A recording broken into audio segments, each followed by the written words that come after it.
doing what you love and also having the capacity to be comfortable with discomfort and being patient in eating shit is a very interesting enigma. And I appreciate the way you asked the question because it's gonna allow me to double click into it. The reason VaynerMedia and VaynerX, the holding co, is me doing what I love, it's because I'm willing to eat the crow in building this infrastructure to be the foundation of all my other future behavior. So is VaynerMedia my full nirvana moment? It is not. But I like it. I love operating. It sounds like you'll resonate with this. When you're a real purebred entrepreneur, you're happy selling anything. Yeah, it's fun.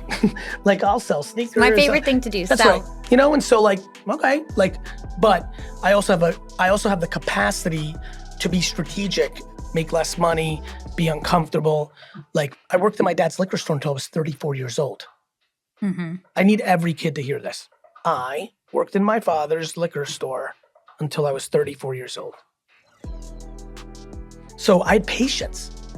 That was, in one side, the reason I did it was I was so thankful and grateful to my parents for bringing me to America and changing the course of my life. And I love them and we're very close in age. My parents were 22 and 20 when they had me. So we're like borderline friends and like it's the best. And I believed that I was gonna be a great entrepreneur. And I somehow had the wisdom at 22 years old to say, you know what? I'm gonna go in here and build something huge for my parents. And then I'll have time to bounce out and go do it for myself. It was the greatest decision I ever made, but fuck, it was hard. Yeah. Like, you know, like working in like, you know what I mean? Like, yeah, a lot of people end up resenting their parents if they push them towards anything that's in the family business. But you're grateful, right? No, my parents, honestly, they were agnostic. Like it was weird. By the time I was 16, it was pretty clear to both my parents that I was good. But they didn't go like the reason I love my parents is they didn't go weirdo on me and try to turn me into like a slave, right? It kind of just was. We were all just kind of moving, you know? It was very immigrant. Yeah. We're just like, you know, you're doing what you have to do. And I walked into it. Like I was like, I'm gonna come and like wreck house. And literally took, you know, Shoppers Discount Liquors and built Wine Library, one of the biggest wine retailers in the country. And everybody from Watchung went to Wine Library. It was awesome. And you know, it was really a great chapter, but fuck, I'd be lying to everyone if I didn't say, like, I'm unstoppable with judgment, but I promise you 5 years after college at 27, when I'm working the floor, helping people select wine during Christmas, and some of my buddies that I grew up with now are in Wall Street and driving into our parking lot in their BMW and they're buying a case of Dom Perignon and I'm carrying it out to their car and putting it into their trunk and I see the way they're looking at me like, man, and I know I'm gonna fucking be bigger than everyone. Holding your breath is fucking hard and I'm fucking unstoppable. So if it even registered to me, the normal person with their relationship with judgment, fuck, that was hard. Yeah. And the bigger thing that was hard was my dad was not paying me that much money and I was building a huge company. And then I started forming, I think calling it resentment would be too much, but I started having feelings. Like the business went from 4 million to 60 million and I'm still making 80,000 a year. You know, if I would have been better off going anywhere, I would have been making millions. So, you know, I think, but again, I was making my own bed. The reason it was cool was I knew I chose to do it. Just like I chose to leave and start VaynerMedia. Yeah. I mean, I've been pretty consistent on this, like long before I think we've gotten more thoughtful about the mental health aspect. Like I will never, to the day I die, understand why anyone would choose anything over being happy. I think people think money will cover up the scars and make you happy. I believe that people that don't have money believe that money is happiness, and that if they buy a BMW or get an attractive husband or wife, or have 3 homes, or have a 7-carat ring, or a private chef, that will unlock the happiness. I've lived a life where I came from the dirt, and now live a life where I see all the tippy top 1%, and I can promise you, and one day you'll find out if you don't believe me, that money does not buy happiness. It creates convenience, it creates opportunity to do things, but I'm talking about happiness. So what is my recommendation? fuck around and find out. That's my recommendation. If you do not believe me or the other people that spit it, who've lived it, the reason people burn out is because they choose money, not entrepreneurship. Entrepreneurship without the money is the game. Mm-hmm. You and I weren't picking money when we were selling candy in school. We're just like living our life. It's somebody, inventing. Yeah, people were gravitating towards trumpet. People were gravitating towards Spanish class.